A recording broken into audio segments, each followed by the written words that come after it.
Greetings, I'm Pillar Nexus, Angel Gladiator, today with Pillar Loves Tabletop Games. You know I love cyberpunk, so of course I had to jump in on this. Neuroscape, the new cyberpunk card game. Not the cyberpunk card game, but it's a cyberpunk card game, and I'm still pretty happy about it anyway. Goal of the game is to reduce either your opponent's mainframe or bioframe to zero. You can use the app or sheet of paper or whatever. I'm using the dice that I have available, so I'm using these for mainframe and these for bioframe. To that end, you're going to be installing RAM to your RAM bank. You'll be utilizing your mainframe by playing things of that faction to open up your capabilities. And you'll be playing various characters and programs and sometimes gear to help you with achieving your mission. As part of the game setup, you will need your mainframe card, a cyberdeck of at least 50 cards. You can have up to 255. You know why that number matters? Good. And you'll need to have a card of exactly 25 RAM cards. With the exception of basic RAM, you're limited to 4 copies of a card in your deck. As part of setup for the game, you'll shuffle your cyber deck. To the extent that your RAM deck is, unusual, you'll probably want to shuffle that too. Really just shuffle your whatever decks you have for procedural sake. You'll draw your hand of 5. You'll roll off to see who goes first.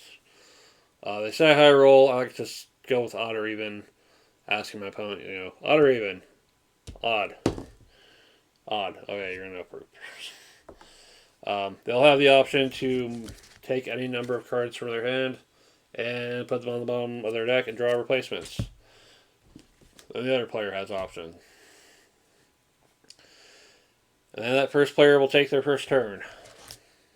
As part of the setup for your turn, initialize. If you have anything that goes off a system check, you'll do it now. Then refresh. Anyone that's currently any RAM in your bank, any characters that are in play, they're now available to be used again. You have your choice of 2 cards, either from your cyber deck or your RAM deck, or one of each. If you are the first player taking your first turn, you only get 1 card. This way. So let's say for a moment, I decide I'd rather have the RAM available so that I can play something. Finally, during the initialize step, you can force quit. Let's say you have somebody in play and you're trying to build towards other big stuff. You have the option to get your RAM back and send them to recycle bin.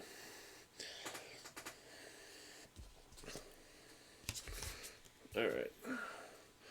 So yeah, let's say I chose RAM. On future turns, you get 2 cards. You can draw 1 at a time from your cyber deck to see if, after drawing that first card, you'd rather have the RAM. Yeah. Something else that'll happen during initialize system check is if, for whatever reason, you have any characters in play that were missing RAM, and you have and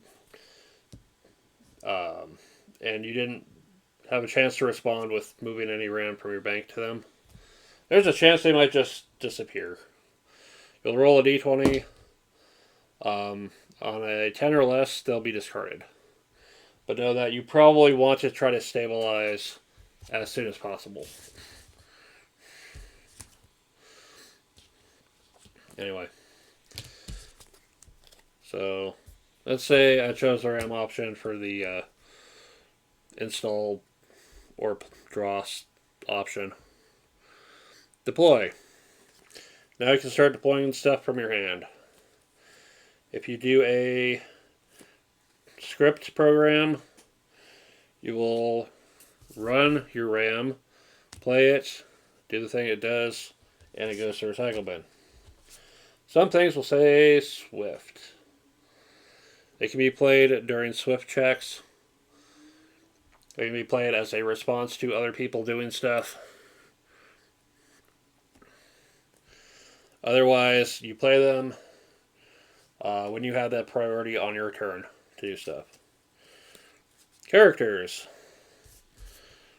Like the Scrapper. When you play them, you have to run RAM equal to their cost.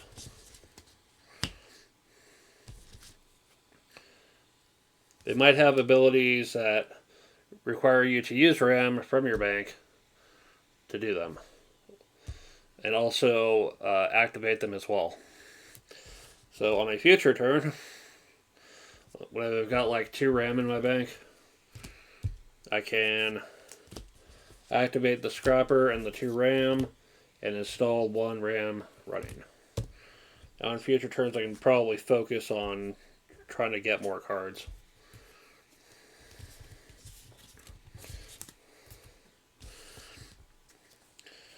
If anything happens to your character, then the RAM goes back to the bank running. Force quit's the only way to get it back refreshed. But once you have your character, you can use them to attack immediately. Once you're done deploying, there'll be a net check step for things that go off of net check. And then goes combat.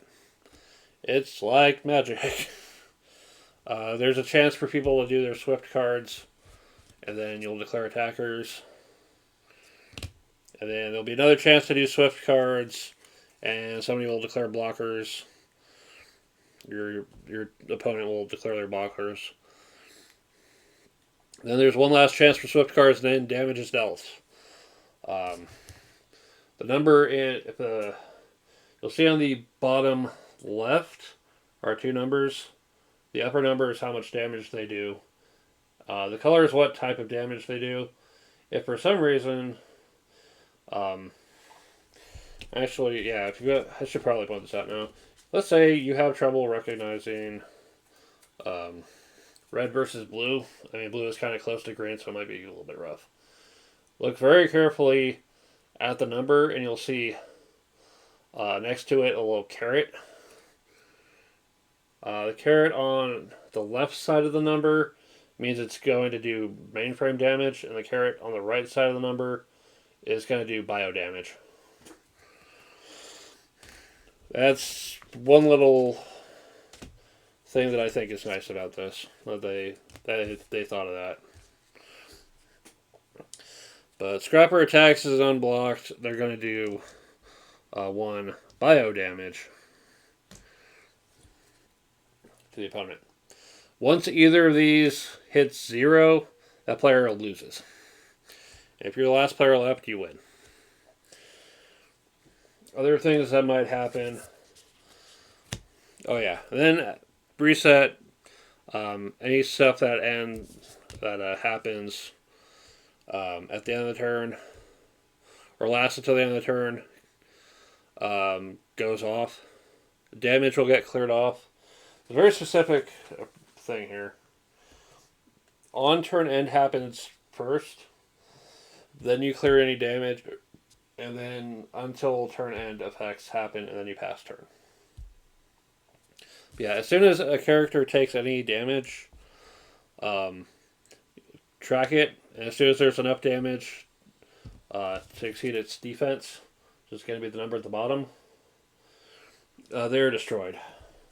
Go to the bin, RAM goes back to the bank.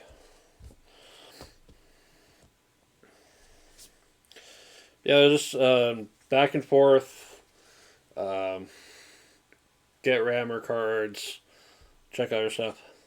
What's other shit that can happen in this game? Psychosis.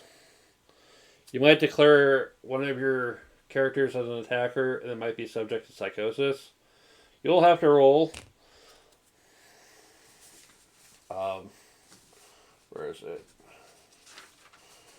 Yeah, there are like 3 pages of notes on this. Greater than or equal to the psychosis total. If you don't roll high enough, that character counts as running, but does not attack. They're out of the combat.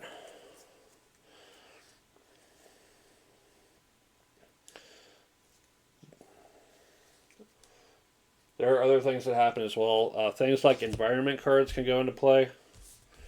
So I got one. Once you play an environment card, it's in play. It affects everyone. Some effects might only help you. This one. Whenever a player plays a program, they draw one. As a hacker, you're probably geared up for programs, but they might have some as well. Setting off faction synergies. So, getting that many cards and that many faction symbols out there. So, between here, Back Alley Bruisers, Metalhead, which I approve of that character design.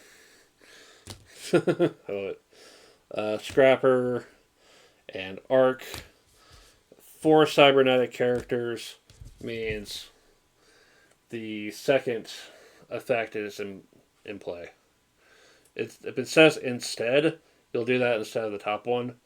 If it says in addition to or something else, there'll be certain things that give you like clues of how it works. By having enough cybernetic characters in play, or cybernetic faction stuff in play, I can reduce the psychosis to keep my people going.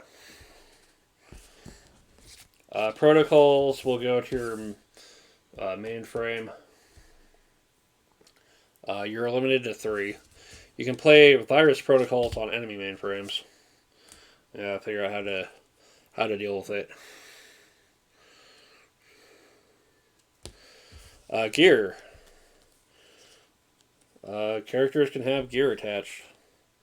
It's here.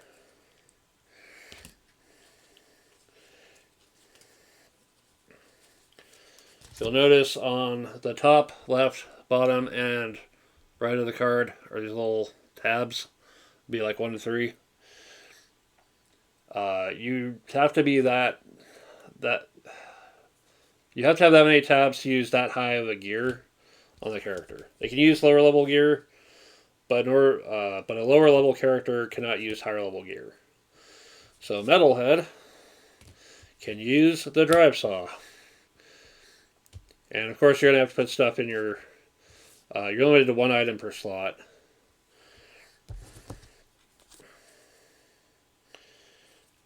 Some characters may be missing slots completely.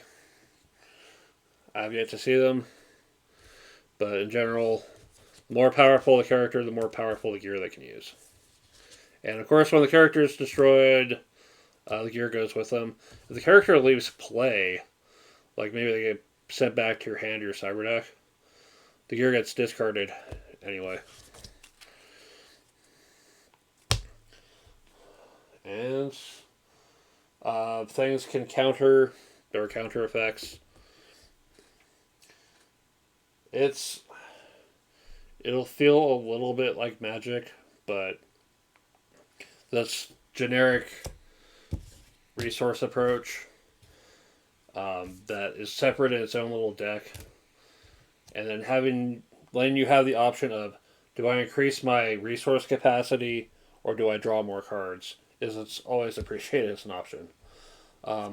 Why do I like this game before I've gotten to play it with anyone?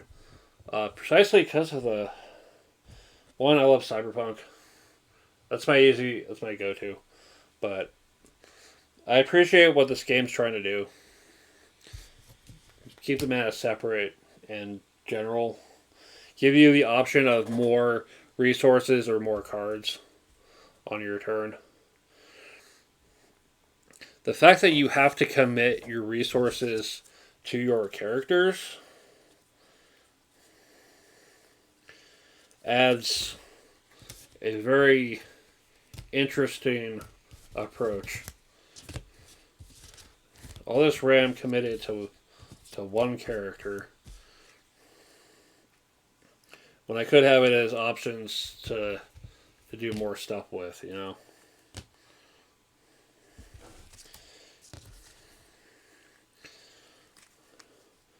Yeah, so far 5 is like the highest cost I'm seeing on anything.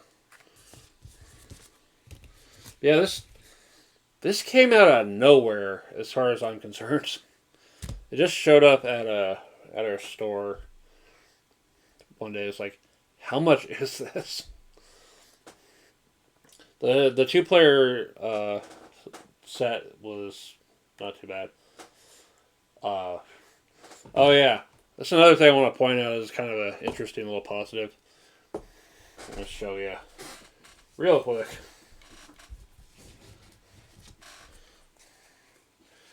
So these are the deck boxes that come with the 2-player set. Notice how my cards are sleeved.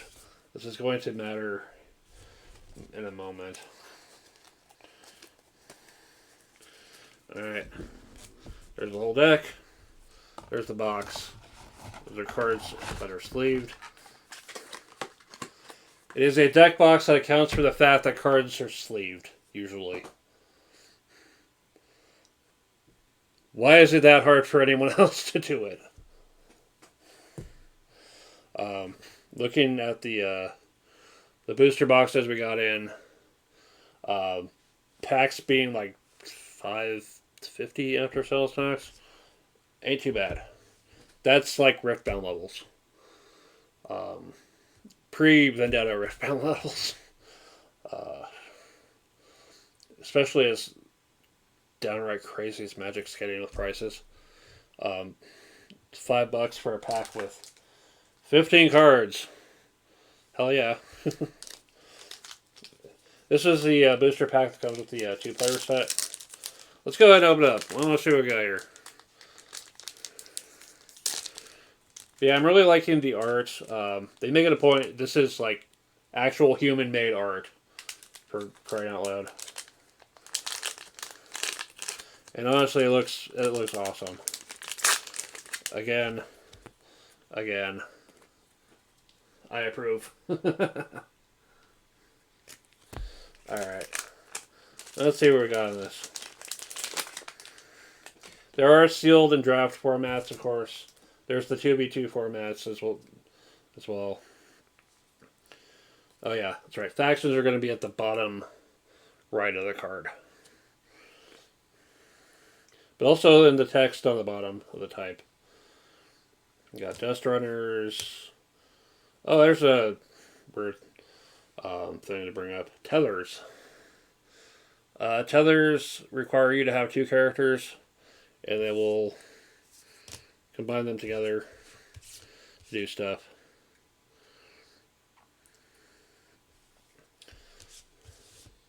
Certain gear will also be malicious, so you can attach it to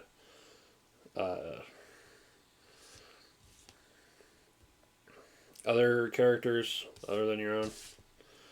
Alright, character, gear, program. I should note that this is the age rating on this game is 15 plus. Expect to see the word shit just in the starter set. But also stuff like illicit substances.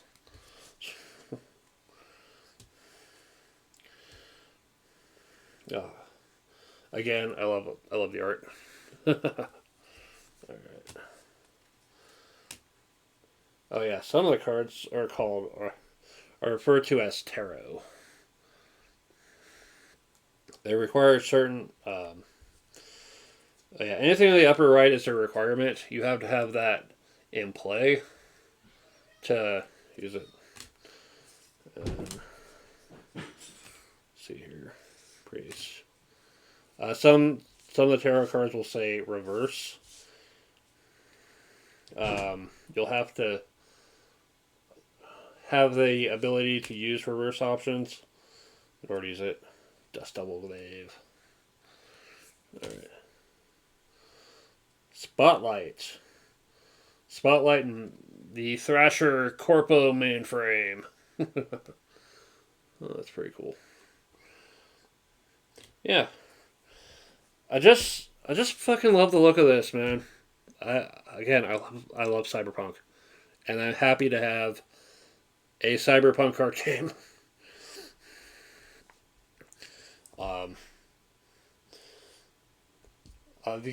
They've also released the Master Diver Kit, which I'll probably do a special video on that one.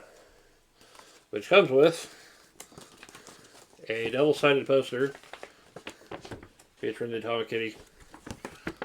And I'm not sure who she is, but she looks badass. Alright. And it comes with the box, packs, enough RAM to make 2 additional decks. The Astral Cosmic Kitty promo, very cute. Very, if Lisa Frank did Cyberpunk, that'd be fucking awesome. Yeah. Boosters. Another kind of D20. Little mystic theme. Open it up here. Was that liquid core? Man, that's fucking awesome. Oh, it's so cool. Yeah. Look at that. And some foil RAM cards.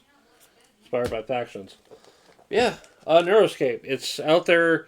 Check it out. I'm going to feature the hell out of this game as much as I can. Thanks for watching. It's Pill and Exodus, and I'll see you next time.